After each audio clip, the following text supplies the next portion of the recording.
Introduction to organic agility. So far, we've looked at the challenges facing our organisations in this more competitive, fast-paced and complex world of business.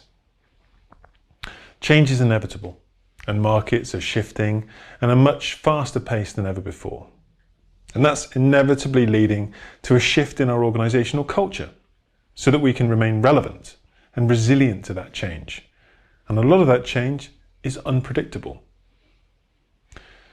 As an exercise, I want you to just think how many potential failures your organisation is facing now compared to 5 or even 3 years ago. Think about regulation, technology, competition, publicity, even global pandemics. Next, think about the potential consequences of these failures compared to previously. If any of these potential failures became real, how much of an impact would they have on your business? Now think how well your structure is set up to cope with the greater challenges your organisation is facing now. If you need to shift direction based on a big market shift, can you do that? Can you not only notice it quickly enough, but can you then channel your resources in that new direction and bring your people along with you? For many organisations, the answer is no, and their inability to remain resilient and coherent is an existential threat to them. So to make sure that your company doesn't experience their own Kodak or blockbuster moment, we're going to look at how we can actually set ourselves up to not just survive in this kind of environment, but actually be more proactive with our leadership. Organic agility is effectively a response to the shifting of the dominant metaphor of our organizations. What does that mean? Well, historically, the metaphor that we've used is that of a well-oiled machine, and it's been quite appropriate. We figure out what the market wants, we design the product or service that it needs, and then gear ourselves up to produce it efficiently in large batches and standardize our processes, ensuring that we comply rigidly to standards so that we're robust to predictable changes or threats. That's great. When our threats are more unknown and unpredictable though, that metaphor breaks down and we need something a lot more emergent. It's not that this metaphor or even efficiency is wrong, it's just appropriate for more predictable and repeatable conditions. If we're looking for an example of something that can help us succeed in more complex and volatile conditions, we need to look to something like nature for a much more organic metaphor.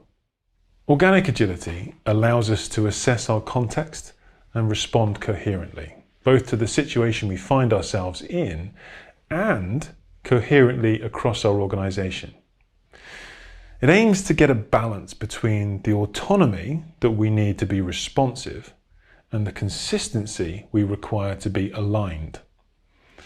It allows for different kinds of agility and different levels of agility in different parts of the organisation at different times, but all tied together by a common set of principles so that we've got overall coherence.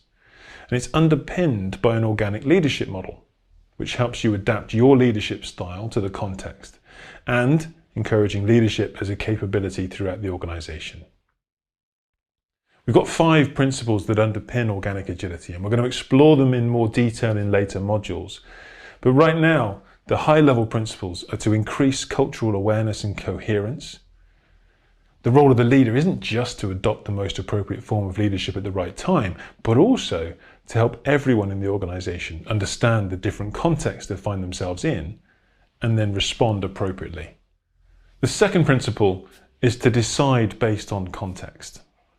Once we're able to assess our context, we can then make decisions about what to do based on that context. And again, this isn't just for the traditional leaders to know about.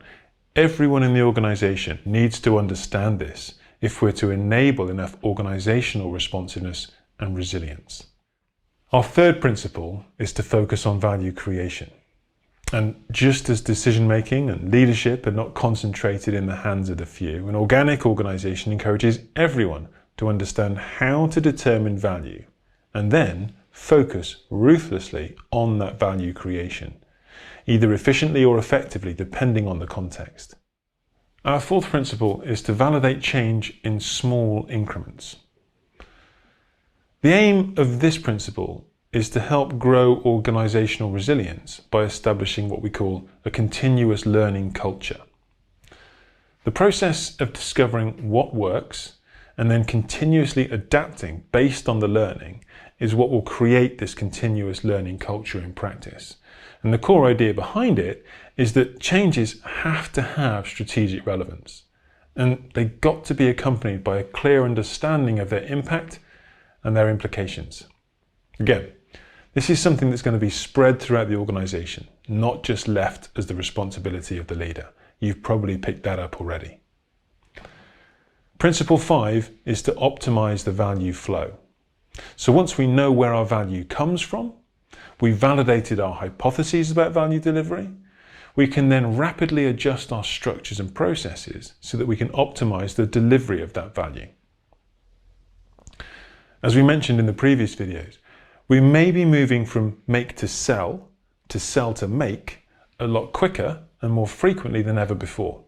And optimizing value in those different states looks very different. So we need to develop our ability to shift quickly. On the one hand, it's common sense and very simple. But in practice, the nuances and challenges to put it into practice is a never-ending journey for organizations and their leaders. So in the upcoming modules, we're going to look at each of those principles in more detail, how to assess your context, the different aspects of an organic leader, and how to spread leadership, contextual awareness, and value optimization throughout the organization.